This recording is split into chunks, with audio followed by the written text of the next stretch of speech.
നിയമസഭാ തെരഞ്ഞെടുപ്പിൽ ഒരു സീറ്റ് ലഭിച്ചില്ല എന്നതിൻ്റെ പേരിൽ BJP നിന്ന് രാജിവെച്ചു പോയ ഒരു വ്യക്തിയെ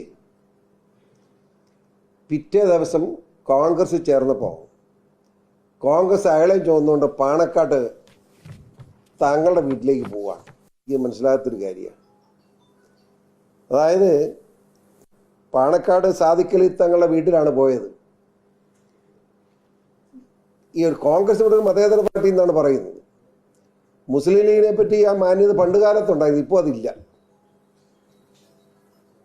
കാരണം എന്താണെന്ന് ചോദിച്ചാൽ ഇവിടെ മത നേതാവിനെ കാണാൻ പോയതാണെങ്കിൽ മുസ്ലിം ലീഗിൻ്റെ ആൾ എന്ന നിലയിൽ പാണക്കാട് സാദിഖ് അലി തങ്ങളെ കണ്ടതിലൊന്നും എനിക്ക് തർക്കമില്ല. പക്ഷേ സമുദായത്തിൻ്റെ പേരിലാണെങ്കിൽ കോൺഗ്രസ് എന്ന് പറയുന്ന പാരമ്പര്യമുള്ളൊരു പാർട്ടിയാണ്, മതേതര പാരമ്പര്യമുള്ള പാർട്ടി, ഇന്ത്യയെ നയിച്ച പാർട്ടിയാണ്. എന്തുകൊണ്ട് NSS ജനറൽ സെക്രട്ടറി സുകുമാരൻ നായരെ കാണാൻ തയ്യാറായില്ല? കേരളത്തിലെ ഏറ്റവും പ്രബല സമുദായമായിട്ടുള്ള SNDPയുടെ ജനറൽ സെക്രട്ടറി എന്തുകൊണ്ട് നമ്മുടെ വെള്ളാപ്പള്ളി നടേശനെ കാണാൻ പോയില്ല? ഇവിടുത്തെ ന്യൂനപക്ഷങ്ങളുടെ ഏറ്റവും പ്രമുഖ ക്രൈസ്തവ മേലധ്യക്ഷനായ നമ്മുടെ എറണാകുളത്തെ തിരുമേനിയെ കാണാൻ എന്തുകൊണ്ട് പോയില്ല? കാർഡിനൽ തിരുമേനിയെ കാണാൻ പോയില്ല? ഇതൊക്കെ പറയണം. കാരണം അവരെല്ലാം ഉപേക്ഷിച്ചു. അപ്പോൾ കോൺഗ്രസ് ഒരു മുസ്ലിം പ്രീണന രാഷ്ട്രീയമാണ് കൊണ്ടുവരുന്നതെന്നാണ് ഞാൻ മനസ്സിലാക്കുന്നത്. പണ്ട് പാണക്കാട്ട് തങ്ങളുടെ കുടുംബം എന്ന് പറഞ്ഞാൽ വളരെ പ്രധാനപ്പെട്ടതായിരുന്നു. ഈ രാജ്യത്തെ കേരളത്തിലെ ഏറ്റവും പ്രമുഖ വ്യക്തിത്വമായിരുന്നു പാണക്കാട്ട് തങ്ങൾ കുടുംബം. നമുക്കറിയാം നമ്മുടെ ബാബറി മസ്ജിദ് പ്രശ്നം എത്രയോ പ്രകോപനപരമായ സംഭവമായിരുന്നത്. ബാബറി മസ്ജിദ് തകർത്തപ്പോൾ എത്രയോ കൊലപാതകങ്ങളും മരണങ്ങളും നടക്കേണ്ടതാണ് കേരളത്തിൽ. പക്ഷേ ഒരു ഇല പോലും അനങ്ങിയില്ല. എന്താ കാരണം? അന്ന് പാണക്കാട്ടെ ശിഹാബ് തങ്ങൾ ഒറ്റ അഭ്യർത്ഥനയാണ്,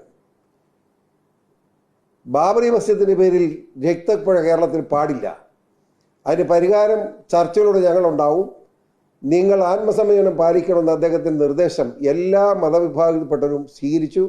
കേരളം സമാധാനമായി കടന്നുപോയി. പക്ഷെ അതിനുശേഷം ഇപ്പോൾ വന്നിരിക്കുന്ന പാണക്കാട്ട് തങ്ങളെന്ന് പറഞ്ഞ സാദിഖ് അലി തങ്ങൾ അങ്ങേര് പൊളിറ്റിക്കൽ ഇസ്ലാമിൻ്റെ ആളാണ്. അങ്ങേർക്ക് മതേതരത്തെ പറ്റി വലിയ വിവരമൊന്നുമില്ല. ഞാനിത് പറയുമ്പോൾ അദ്ദേഹം പണം കണ്ട കാര്യമില്ല. എന്താണ് മുനമ്പം ഇഷ്യൂ? മുനമ്പം പ്രശ്നത്തിൽ എന്ന് പറഞ്ഞാൽ മുനമ്പം കേരളത്തിലെ ഒരു 610 കുടുംബങ്ങൾ മാത്രമല്ല, അവിടെ 480ഓളം ക്രിസ്ത്യൻ കുടുംബങ്ങളും ബാക്കി ഹൈന്ദവ കുടുംബങ്ങളുമാണ്. ആ കുടുംബങ്ങളെ മുഴുവൻ ഇറക്കി വിടണമെന്ന് നിർബന്ധപ്പെടുത്തി നിൽക്കുകയല്ലേ ഇവിടുത്തെ വഖഫ് ബോർഡ്. ആ വഖഫ് ബോർഡിൻ്റെ നയം ശരിയാണെന്ന് പ്രഖ്യാപിക്കുന്ന നമ്മുടെ പാണക്കാട് സാദിഖ് അലി തങ്ങൾ എങ്ങനെ മതേതരവാദിയാവും? എനിക്ക് മനസ്സിലായില്ല. അത് മാത്രമോ, കേരള നിയമസഭയിൽ വഖഫ് നിയമം മാറ്റി എഴുതാൻ കേന്ദ്ര ഗവൺമെൻറ് ബില്ല് അവതരിപ്പിച്ചപ്പോൾ ആ ബില്ലിനെതിരെ ഐക്യകണ്ഠേന പ്രമേയം പാസ്സാക്കുന്നതിന് നേതൃത്വം കൊടുത്ത മുസ്ലിം ലീഗും പിണറായി വിജയനുമാണ്. പിണറായി വിജയൻ അത് ചെയ്യുന്നത് നമുക്ക് മനസ്സിലായി, കമ്മ്യൂണിസ്റ്റ് പാർട്ടിയുടെ ലൈനാണ്. പക്ഷേ മുസ്ലിം ലീഗ് അത് ചെയ്യാവും. ആ പാണക്കാട് സാദിഖ് അലി തങ്ങൾ എങ്ങനെ ഒരു മതേതരവാദിയാവും? പൊളിറ്റിക്കൽ ഇസ്ലാമിൻ്റെ ആളാണ് അദ്ദേഹം. അദ്ദേഹത്തിൻ്റെ അടുത്തേക്ക് ഈ കാലുവാരിയെയും ചുമന്നുകൊണ്ട് പോകുന്നു എന്ന് പറഞ്ഞാൽ അതിൻ്റെ അർത്ഥം ഇവിടുത്തെ ക്രൈസ്തവ പിന്നോക്ക വിഭാഗങ്ങളെ, ആദിവാസി വിഭാഗങ്ങളെ ഒക്കെ അപമാനിക്കുന്നതിന് തുല്യമാണ്. യാതൊരു സംശയം വേണ്ട.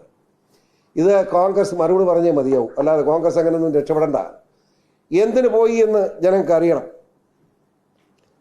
മനസ്സിലായില്ലേ? മതേതര ഭാരതത്തിന് മാന്യതയാണോ ഈ കാലുവാരിയെ നേരെ പാണക്കാട്ട് കൊണ്ട് കാണിച്ച് പാണക്കാട്ടുകാരൻ അനുഗ്രഹിക്കുന്നത്?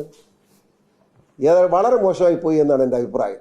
ഈ കാര്യം നമ്മുടെ മുനമ്പം ഇഷ്യൂ പോലെ തന്നെ വീണ്ടും ആ മതേതരത്വത്തെ തകർത്തുകൊണ്ട് പൊളിറ്റിക്കൽ ഇസ്ലാമിൻ്റെ കടന്നുകയറ്റത്തിലുള്ള നീക്കം നടത്താനുള്ള ശ്രമമാണ് കോൺഗ്രസ് നടത്തുന്നത്. ഇതിലുള്ള ശക്തമായ പ്രതിഷേധം രേഖപ്പെടുത്തുകയാണ്.